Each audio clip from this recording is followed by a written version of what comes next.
플루타르크 영웅전. 오, 마케도니아군 치고 가장 비굴한 여러분, 자기들의 장군을 이렇게 결박지어 적에게 넘겨주니 안티고노스가 세운 어떠한 전승 기념물이 이보다 더 수치스럽겠습니까? 전투에 승리한 여러분이 기아를 면하기 위하여 적에게 굴복하고 마치 승리는 무력에 있지 않고 돈에 있듯이 여러분들의 장군을 팔고 그 대가로 군량을 찾으려는 것이 수치스러운 소행이 아니고 무엇이겠습니까? 이제 잡혀서 적에게 끌려가기는 하지만 나는 적을 정복하고도 내 부하에게 배신당한 사람입니다.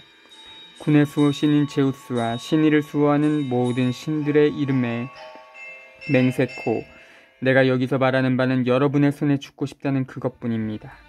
어디서 죽으나 죽는 것은 매일반이기 때문입니다.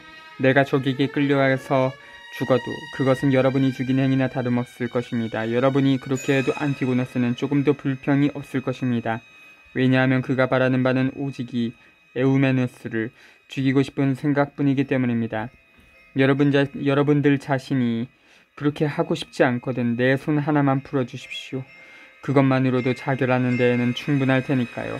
내가 칼을 잡으면 위험하다고 생각하거든 내가 결박된 채로 남북한 짐승들에게 짓밟혀 죽도록 내동댕이 쳐주시오. 그렇게 해도 여러분들이 나를 죽였다고는 탓하지 않고 도리어 자기들의 장군을 죽였다 하더라도 그것을 병사들의 가장 정당하고도 친절한 행위였다고 간주하겠습니다. 에우메누스가 이렇게 연설하고 있는 동안 전군은 그 연설을 듣고 슬픔의 눈물을 흘렸다.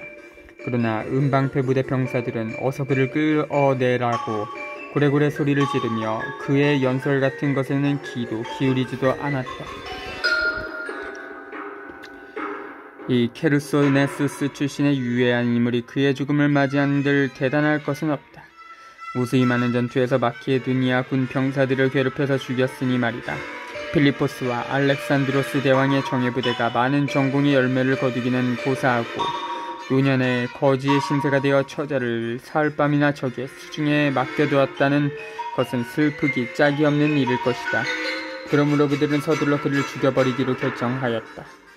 그러나 안티고노스의 진영 내에 병사라고는 한 명도 남아있지 않았으므로 많은 수의 군대가 밀려 나올 것에 대비하여 코끼리 중에서도 가장 힘센 코끼리 10마리와 그의 메인 메데인과 파르티아인의 창기병의 돌격부대를 동원하여 위급을 면하였다.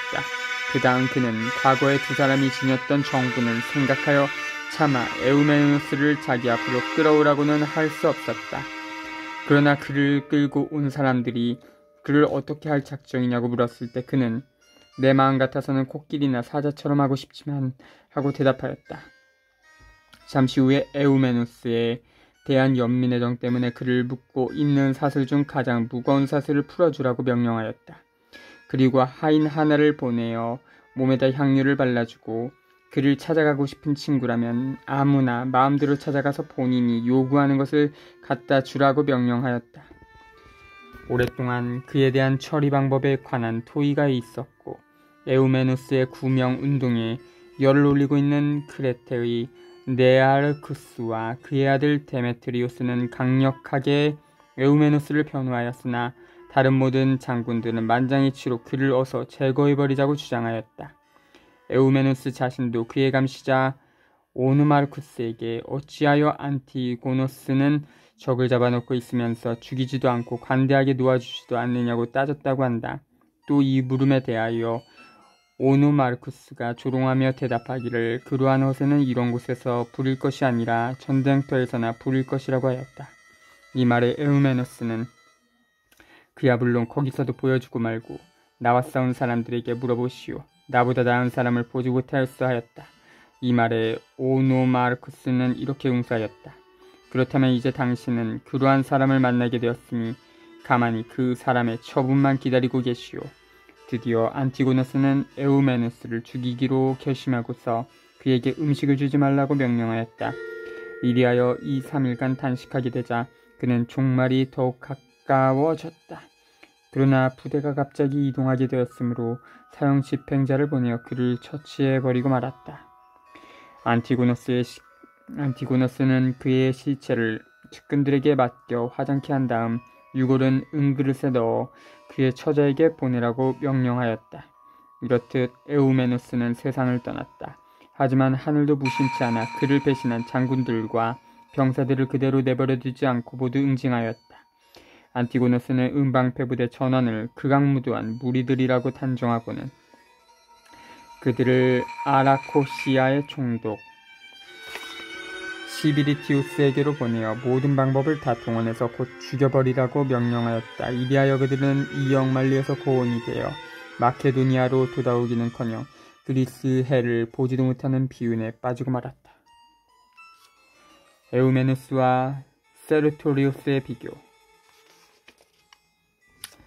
이상이 에우메누스와 세르토리우스에 관한 사실들이다. 이 두 사람의 일생을 비교해 볼 때 다음과 같은 공통점을 우리들은 발견할 수 있다. 두 사람은 다같이 추방당한 몸으로 본국을 떠나 다른 나라의 장군이 되어 대군을 지휘하였다는 사실이다. 다소 다른 점이 있다면 세르토리우스는 처음부터 전군의 지휘권을 장악하였으나 에우메누스는 처음부터 전군의 지휘권을 차지한 것이 아니라 여러 장군들과 부단히 싸운 끝에 그 혁혁한 전공에 의하여 지휘권을 장악하였다는 것이다. 또 세르토리우스는 공적에서나 명성이 가장 드높은 사람이라 하여 열렬히 시민들의 지지를 받았으나 에우메누스는 자리를 놓고 여러 사람들과 싸우는 가운데 그 행동에 의하여 남을 굴복시키고 그로 인해 인정받을 수 있었다. 전자는 그의 명령을 받고 싶어하는 자들의 그 겸허한 생각에 지지를 받았으나 후자는 지위 능력이 없는 사람들이 자신의 안전을 도모하기 위하여 할 수 없이 그에게 바친 충성에 의한 지지를 받고 있는 처지였다.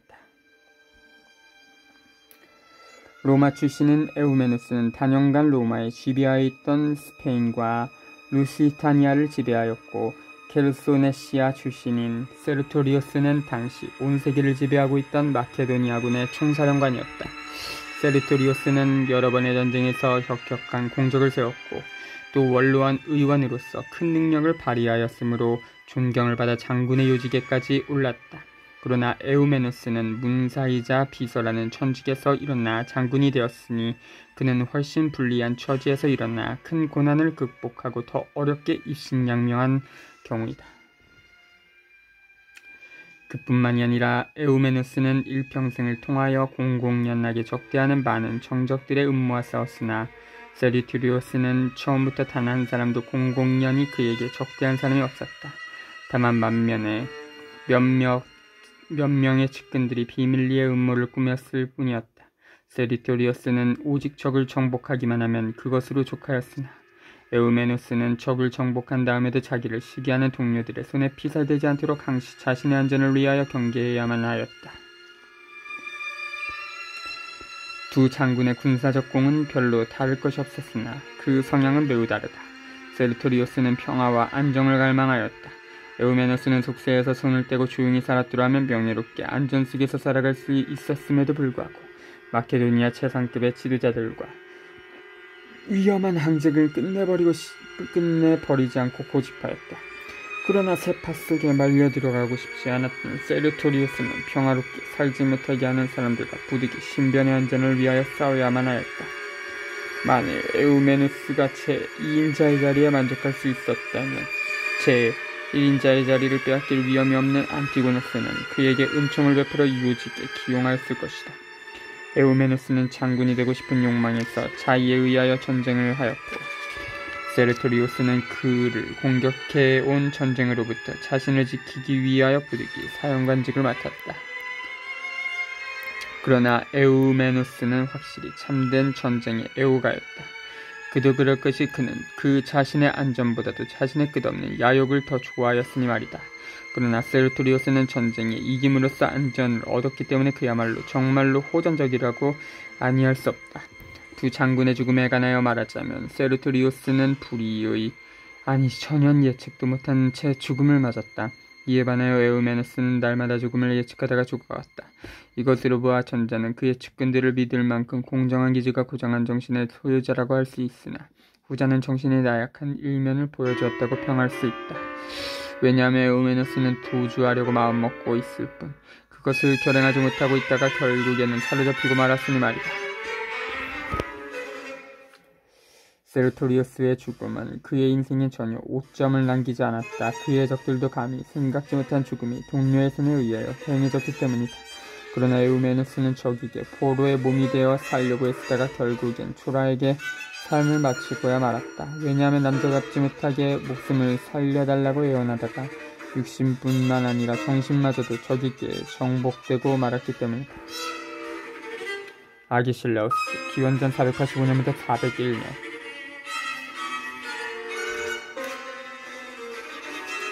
영광스럽게 스파르타를 다스렸던 제욱시 다모스의 아들 아르키다모스는 세상을 떠날 때 두 왕자를 세상에 남겼다. 큰 왕자 아기스는 귀족 출신의 기부인 람피도의 소생이고 훨씬 연소한 왕자 아게실라우스는 멜레시피다스의 딸 에우폴리아의 소생이었다. 스파르타의 법에 의하면 왕이 대승권이 왕세자인 아기스에게 속해 있었으므로 둘째 왕자인 아게실라우스는 10중 8구 평민이 되어야만 했다. 그러므로 그는 관례에 따라 다른 청소년처럼 엄격하고도 고된 훈련을 받아야만 하였고 또한 어른들에게 복종해야 한다는 준엄한 교육을 받았다. 신 시모니데스가 스파르타를 인간의 조율사라고 부른 것은 그 나라가 다른 어떠한 나라보다도 일찍부터 법에 복종하고 또 규율에 잘 순종하도록 마치 말들을 망아지 때부터 길들이듯이 시민들을 엄격하게 교육하고 훈련시키기 때문이다. 하지만 법은 왕세자만은 이 엄격한 훈련을 받지 않아도 좋도록 규정되어 있었고 아기실리우스는 제2왕자로 태어났기 때문에 모든 엄격한 교육을 받았다. 그런데 나중에 왕위에 오르게 되었을 때는 전하의 법으로 어렸을 때 받은 이 훈련이 정치하는 데 큰 도움이 되었다. 그리하여 스파르타의 왕들 중 가장 인망이 큰 왕이 되었다. 그것은 어렸을 때 보낸 이 훈련 생활이 그가 나면서부터 지닌 왕자다운 고매한 정신에다 시민의 생활을 낱낱이 알게 하고 이해하는 데 크게 도움이 되었기 때문이다. 아기실라우스가 아직 소년이었을 때 이른바 동아리들이라고 불려지는 또래들이 있었다.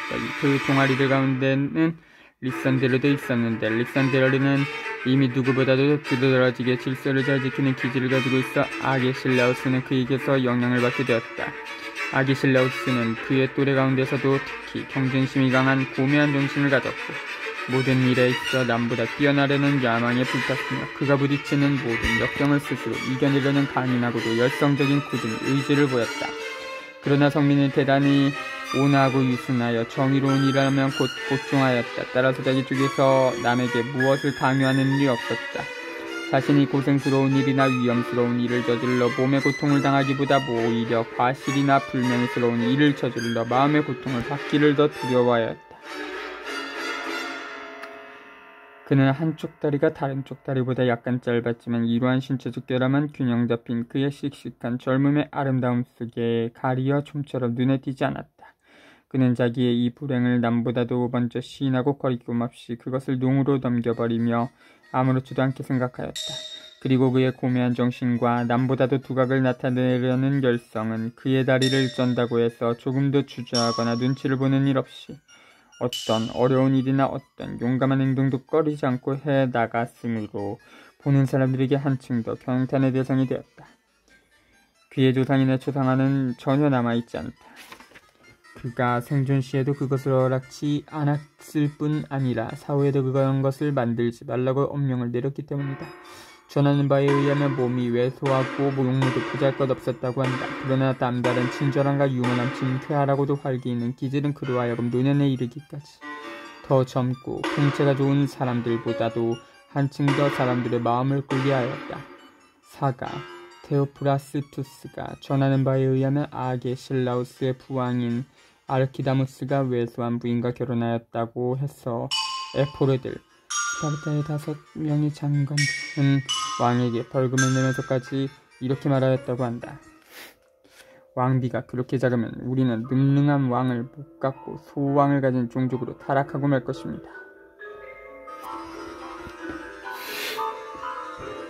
근영인 아기스가 왕위에 올라 있었을 때 당시 아테네로부터 망명 중인 알키비아데스가 시칠리아에서 스파르타로 왔다.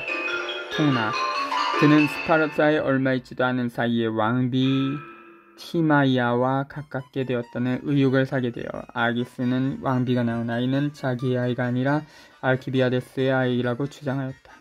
사가 두리스의 말을 빌리면 왕비 티마이아도 왕이 이 말에 그다지 신경을 쓰지 않았으며 시녀들에게 서슴지 않고 아이의 이름은 레오티키데스가 아니라 진짜는 알키비아데스라고 속였다는 것이다.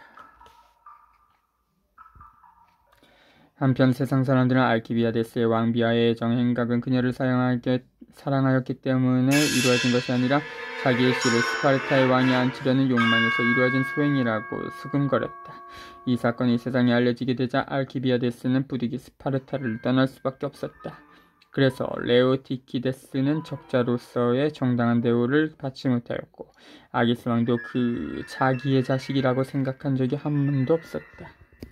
그러면서도 아기스 왕은 임종의 자리에서 레오티키데스의 눈물 어린 간청에 의하여 몇 명의 증인들 앞에서 겨우 자기의 자식이라고 인정하기에 이르렀다. 그렇다고 해서 그가 아기스의 왕자에 앉을 수는 없었다.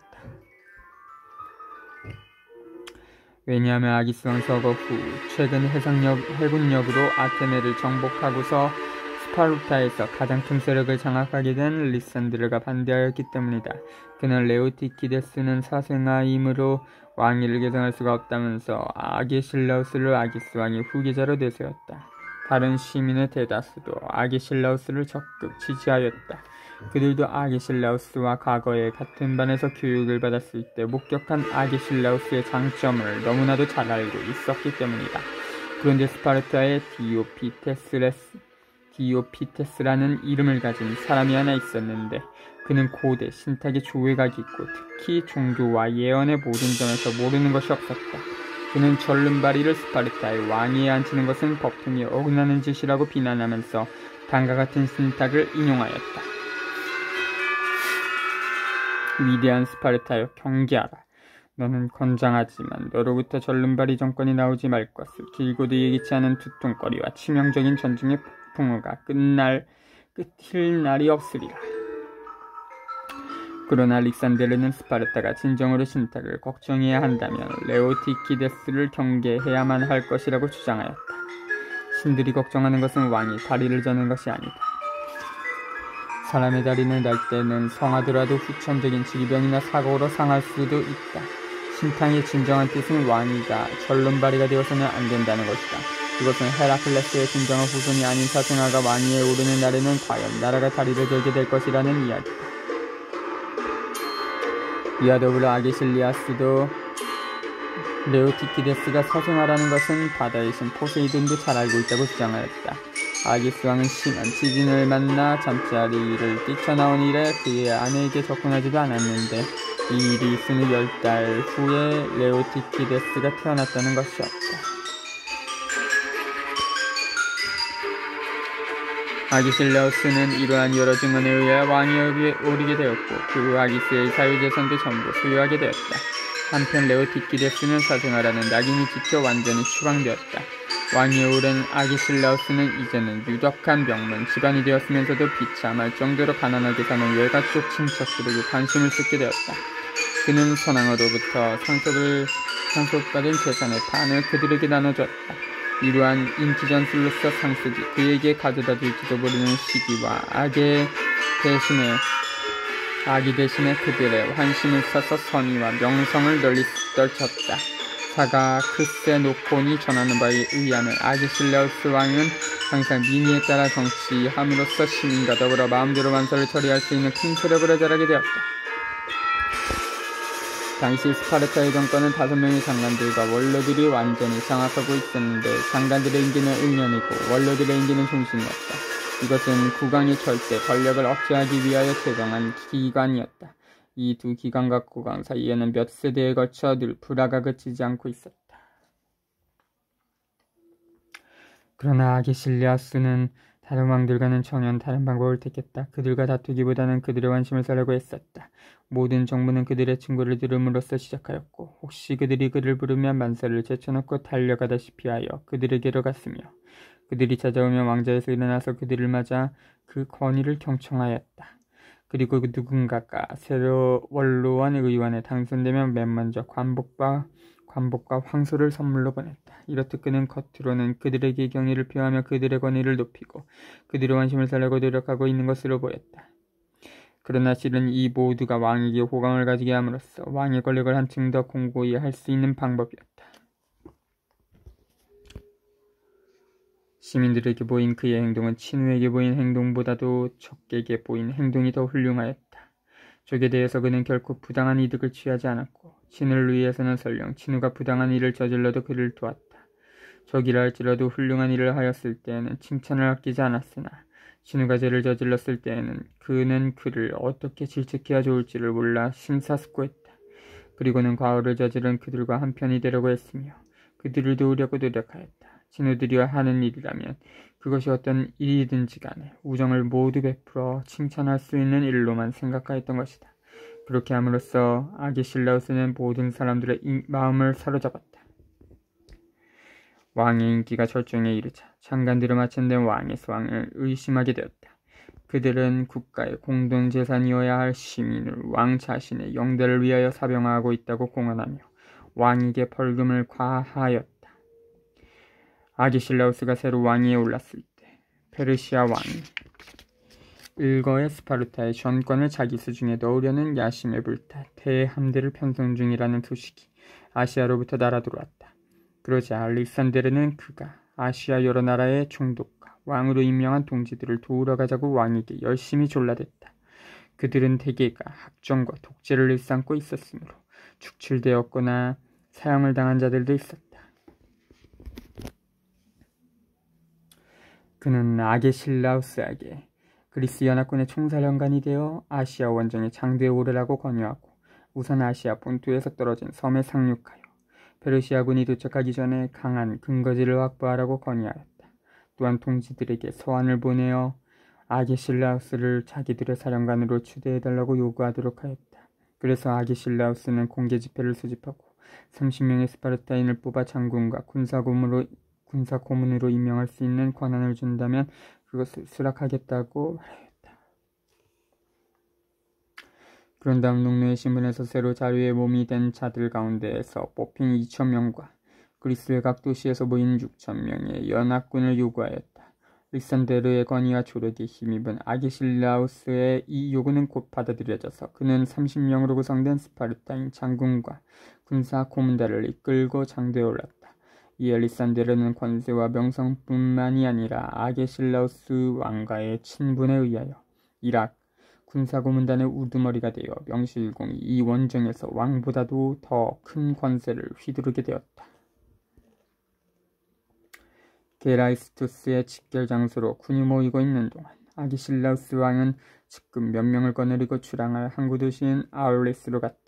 지난밤 꿈속에서 그곳에 갔더니 낯선 사람 하나가 그에게로 와서 다음과 같이 하는 말을 들었기 때문이다. 스파르타 왕이여, 왕 이전에 그리스 전체 연합군의 총사령관이 된 왕은 아가멤돈 하나뿐이었다는 것을 왕은 아셔야 합니다. 이제 임금께서도 아가멤돈과 똑같은 직책을 얻고 똑같은 부하들을 이끌고 똑같은 적에게 도전하고 똑같은 항구에서 출정길에 오르시니 아가멤돈 왕이 출항 전에 바친 재물과 똑같은 재물을 신에게 바치셔야 마땅하리라고 사례됩니다. 이 순간 아게실라우스의 머리에는 신탁이 지시하는 대로 아가멤논 왕이 자기의 공주를 제물로 바쳤다는 전설이 주마등처럼 떠올랐다. 그러나 그러한 꿈에 전혀 마음이 흔들리지 않은 그는 잠자리에서 일어나는 그 즉시로 측근들에게 꿈 이야기를 자세히 하였다. 그리고 여신이 좋아할 만한 재물을 바쳤어.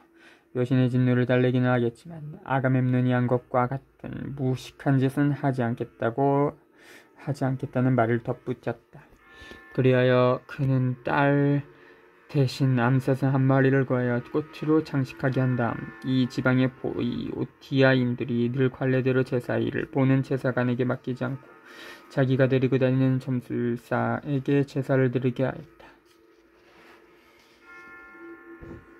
이 소식이 보이오티아의 지방 장관들 귀에 들어갔을 때 그들은 자기들의 나라에 대한 모욕이라고 노발대발하며 군관들을 아게실라우스에게 파견하여 나라의 법에 어긋나는 제사를 금하게 하였다.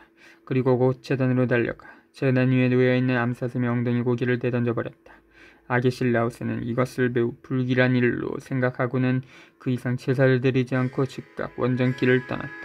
그는 보이오티아인들에 대한 분노와 그 저주의 사기가 몹시 꺾여 아시아 원정이 실패로 들어가지 않을까 매우 마음이 불안해졌다. 아게실라우스가 에페소스시에 도착하였을 때 그는 리산드르의 세력과 그에게 바치는 시민들의 경배의 정도가 믿어지지 않을 정도로 크다는 것을 알게 되어 심히 불쾌하였다. 모든 탄원서가 그에게 세도하였고 아부하는 무리들이 줄을 지어 문이 메어질 정도였으며 추종자들이 줄줄이 그 뒤를 따랐다. 아게실라우스가 원정군 총사령관이라는 것은 그저 명목상의 것이고 실권은 모두 리산드르가 가지고 있었다. 일찍이 아시아로 파견된 모든 장군 중 아무도 리산드르만큼 그토록 막강한 권력을 가진 장군은 없었다. 그것은 그가 일찍 이 지방에 와서 전쟁할 때의 과거의 어느 장군보다도 자기를 지지하는 자들의 이익을 도모해 주었고 그의 적들에게는 가차없이 엄격하게 대한데 그 원인이 있었다. 리산드르는 사실상의 총사령관인 양 모든 지방민의 편애를 한몸에 모은 데 반하여 아게실라우스는 거의 그들의 관심 밖에 있었다. 군사고문단의 다른 스파르타 장군들도 이 꼴을 보자 우라가 치밀었다. 리산드르는 마치 왕처럼 대우를 받고 있는데 반하여 자기들은 리산드르의 졸개나 다름없는 대우를 받고 있는 것만 같아 몹시 분개하였다. 아게실라우스는 자신의 그 천성이 남을 시기하거나 다른 사람들이 쌓은 공적을 부러워하는 사람은 아니었지만 본시 포부와 공명심이 컸으므로 리산드르의 세력이 커서 자기가 세운 정과를 모두 리산드르에게 빼앗기지는 않을까 그것이 몹시 걱정되었다. 그리하여 그는 지금까지와는 다르게 행동하기 시작하였다. 그는 우선 리산드르가 결제를 받으러 온 모든 안건에 낱낱이 반대하였다. 즉 리산드르가 어떤 조치를 원하고 있는가를 알아봐서 일부러 그것을 미루거나 묵살하였으며 누군가가 왕에게 무엇을 청원하면 그 자가 리산드르에게 아부하는 자인가 아닌가를 먼저 파악한 뒤에 리산드르의 지지자이면 그 청원을 절대로 들어주지 않았다. 재판에 있어서도 리산드르가 처벌을 가결한 사람은 늘 무죄 석방하였고 그가 옹호하는 사람은 엄벌에 처하였다. 이러한 일들이 우연에 의하여 이루어진 것이 아니라 계속적으로 또는 일종하게 아게실라우스의 목적하에서 이루어지고 있다는 것을 리산드르는 곧 의식하였다. 그리하여 자기를 지지하는 이들에게 자기에게 도움을 청하면 도리어 불리하니 청이 있으면 직접 왕에게로 가라고 말하였다. 리산드르의 이러한 행동이 고의로 왕의 감정을 거스르지 않는 의도에서 나온 것처럼 생각되었으므로 왕은 리산드르를 더욱 못마땅하게 여겼다. 그래서 그를 식사시 왕의 고기를 써는 사람으로 임명하고 여러 사람들이 듣는 앞에서 다음과 같이 모욕적인 말을 던졌다. 그 사람들을 이제 내 고기를 써는 사람인 리산드르에게로 보내어 부탁해보도록 하라. 이러한 모욕을 듣고 이 이상 참고 있을 수만 없었던 리산드르는 드디어 왕에게로 가서 측근 부하들을 이렇게까지 모욕하기냐고 따졌다. 이해지지 않고 왕도 잊고 말고 왕보다 더 잘난치 않은 사람은 그렇게 내버려둘 수는 없지 하고 응수하였다. 이에 상황을 깨달은 리산드르가 대답하였다. 아마 전하의 말씀이 지당하신가 봅니다. 신이 잘못했습니다. 앞으로는 전하의 진노를 사지 않고 전하를 모실 수 있는 직책을 소신에게 맡겨주셨으면 합니다. 여기서 아게실라우스는 리산드르에게 새 임무를 주어 헬레스폰트로 보냈다. 그곳에서 리산드르는 파르나바주스 지방에 사는 페르시아인 스피트리다테스를 회유하여 기병 200기와 많은 돈을 가지고 아게실라우스의 그리스 연합군을 돕게 하는데 성공하였다. 그렇다고 해서 왕에 대한 그의 원한이 사라진 것은 아니었다. 그는 스파르타의 왕위를 두 왕족에게만 계승하는 제도를 파기하고 스파르타 국민이라면 누구나 다 왕이 될 수 있는 길을 열어놓으려고 혼신의 노력을 다하였다. 만일 그가 보이오티아 전쟁에서 전산하지만 않았다면 스파르타는 이 일 때문에 큰 소요의 도가니 속에 휘말려 들어갔으리라고 생각된다. 이렇듯 큰 웅지를 품었다 할지라도 그것이 한계선을 넘게 되면 다르다의 이익을 주기보다는 도리어 해를 끼치는 수가 더 많은 법이다. 리산드르가 때를 가리지 않고 참을 수 없을 정도로 뽐내고 거만을 부린 것도 잘못이지만 그런 대인물의 과오를 시정하지 못하고 그대로 방임해둔 아게실라우스의 태도도 잘못이었다고 할 수 있다.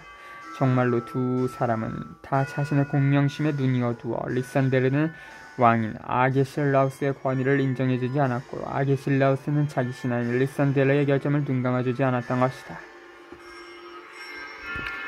디사페르네스는 처음에는 아게실라우스를 두려워했기 때문에 그리스의 모든 도시의 자유를 주겠다는 조건으로 아게실라우스와 협상을 시작하여 결국 합의를 봤다.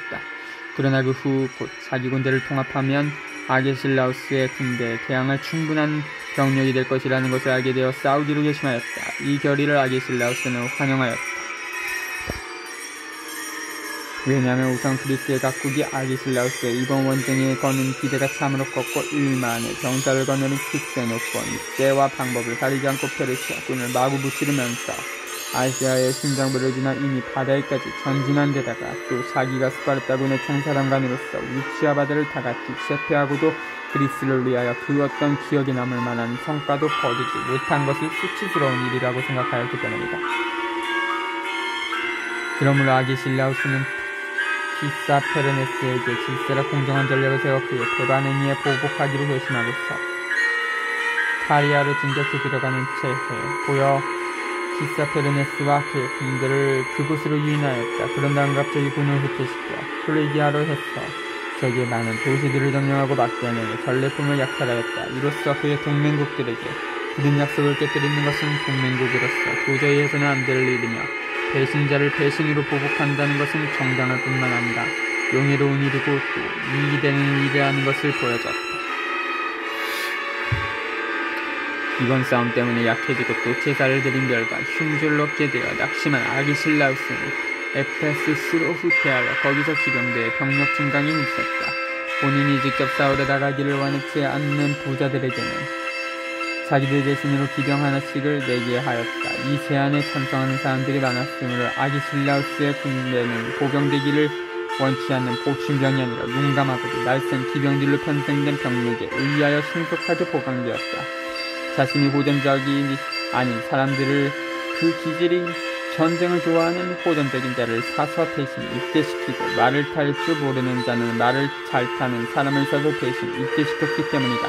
과거에 아가멤돈이 채택한 정책도 그 좋은 예였는데 그때 그는 부유층으로부터 우수한 종말을 기증받는 대가로 겁쟁이 부호들을 보내서 세대시켜 주었던 것이다. 아게실라우스의 명령에 의하여 그가 잡은 포로들이 국매에 처해지게 되었을 때 군관들은 우선 옷을 벗기고 발가벗은 몸을 팔았다.